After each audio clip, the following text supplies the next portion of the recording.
Merhaba arkadaşlar. Bugün Game Power Warlock Blue Switch mekanik klavyeyi tanıtacağım sizlere. Kutu açılımını yapmayacağım. Zaten ben ürünü açtım, kullandım.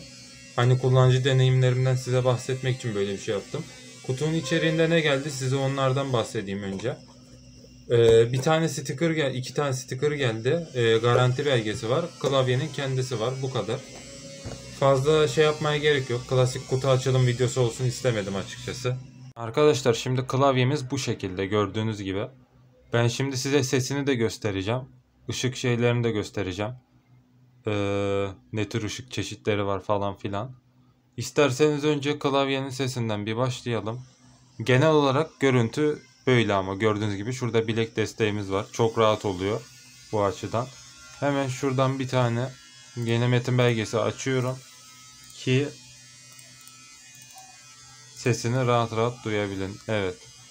Şimdi yaklaştırayım biraz.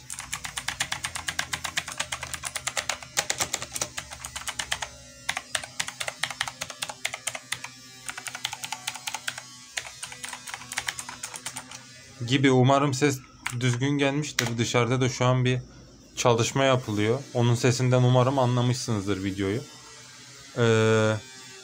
Bu şekilde klavye dediğim gibi. Işıklarını da göstereyim. Fn tuşuna basıyorsunuz. Fn yani şuradan. Buradan da modlarını seçebiliyorsunuz. Mesela şu mod var. Böyle ışık dolanıp duruyor. Şu modumuz var. Yanıp sönme modu gibi bir şey bu, yani yanıp yanıp sönüyor. Şu modumuz var. Bu da sanırım aynen bu benim en sevdiğim mod. Şöyle basınca mesela ışık dalgası yayılıyor mesela. Hangi tuş olduğu fark etmiyor, bakın. Normalde karanlık ama siz bir tuşa bastığınızda dalga gidiyor soldan sağa doğru. Sonra şu var. Bu her zaman açık. Videonun başındaki gibi. Bu var. Sadece oyun tuşları açık gördüğünüz gibi. Bir de bu var. Bu da hangi tuşa basarsanız o tuş yanıyor. Mesela VASD yaptım. Bunlar yandı ve sırasıyla sönecek şimdi şöyle. Gördüğünüz gibi Q'ya basıyorum, Q yanıyor. R'ye basıyorum, R yanıyor. V'ye basıyorum, V yanıyor. Space.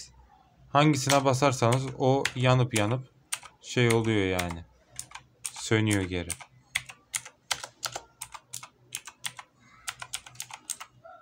Bu şekilde. Klavyenin şu anki fiyatı, Ekim'in 2020'sindeki fiyatı 269 liraya ben aldım. Hani ileride zamlanabilir.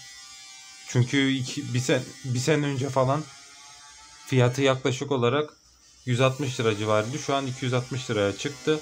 Bir sene sonra artık muhtemelen 360 lira falan olacak. Klavye bu şekilde. Hani en sevdiğim mod şuydu sanırım. Evet. Ben bunda kullanıyorum sürekli. Sesi falan da çok güzel. Umarım videoyu beğenmişsinizdir. Size faydalı olduysa lütfen bir like atın. Bir sonraki videoda görüşmek üzere. Kendinize iyi bakın.